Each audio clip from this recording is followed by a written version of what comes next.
धोखा देना है असम सरकार ने। ऐसा पहली बार हुआ है कि किसी स्टेट गवर्नमेंट ने अपना पे कमीशन गठित किया हो। अब लोग खुशियां मना रहे हैं, हालांकि मुझे तो ये कोई खुशी वाली बात नहीं लग रही है। अब कह सकते हैं स्टेट्स में, सपोज दैट जैसे यूपी है जी, उत्तर प्रदेश क्या करता है कि सेंट्रल जो पे कमीशन है उसी की संस्तुतियों को वो स्वीकार कर लेता है। आमतौर पर ये परंपरा है, सेम टू सेम उनका पे मैट्रिक्स रहता है। कुछ भत्तों में डिफरेंस रहता है, जैसे एचआरए है, एचआरए सिटी के अकॉर्डिंग होता है, अर्बन एचआरए अलग रहेगा, रूरल एचआरए अलग रहेगा, तो वो एक अलग केस है। अदरवाइज यूपी गवर्नमेंट भी मुझे लगता है कि टुकड़ों में तो भत्ते मतलब एरियर नहीं देती होगी।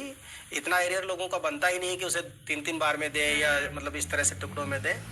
लेकिन हाँ, कुछ स्टेट ऐसे हो सकते हैं जो एरियर डिले करते हैं।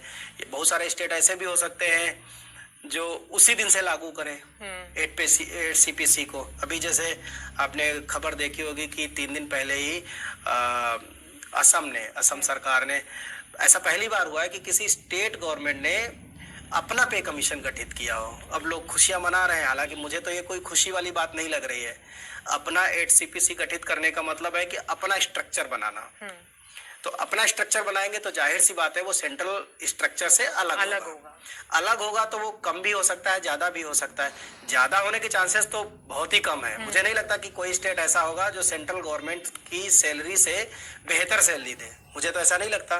तो मुझे ये कोई खुशी वाली बात भी नहीं लगती। जब आपको यूनिफॉर्मिटी रखनी है पूरे देश के सभी सेंट्रल गवर्नमेंट एम्प्लॉयज या स्टेट गवर्नमेंट एम्प्लॉयज के पे स्ट्रक्चर को अगर समान रखना है, एक देश एक विधान रखना है, एक भारत श्रेष्ठ भारत की अवधारणा पे काम करना है, तो सेंट्रल गवर्नमेंट का जो पे कमीशन रिकमेंडेशन दे, स्टेट्स को चाहिए कि उसी पे कमीशन के रिकमेंडेशन को, उसी पे स्ट्रक्चर को सीधा सीधा फॉलो करे। क्या ऐसा हो सकता है कि जो भी स्टेट ने, जैसे आपने बताया कि असम ने अपना पे कमीशन निकाला, क्या सरकार, केंद्र सरकार उसको बर्खास्त कर सकती है?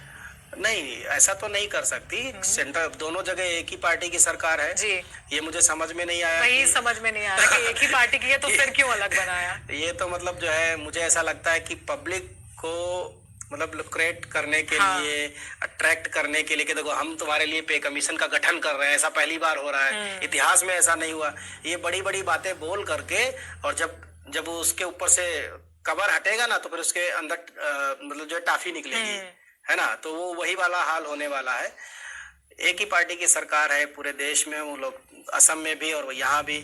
तो मैं तो यही कहूँगा कि असम के मुख्यमंत्री साहब से, माननीय हिमंता बिस्वा शर्मा जी से, कि आप जो है सेंट्रल गवर्नमेंट के पे कमीशन को ही फॉलो करो, अलग से बनाने की जरूरत नहीं थी। आप ज्यादा टाइम जबरदस्ती क्यों ले रहे हो? सेंट्रल गवर्नमेंट बनाएगी, उसी पे स्ट्रक्चर को फॉलो कर लो, सब पूरा देश एक जैसा हो जाएगा।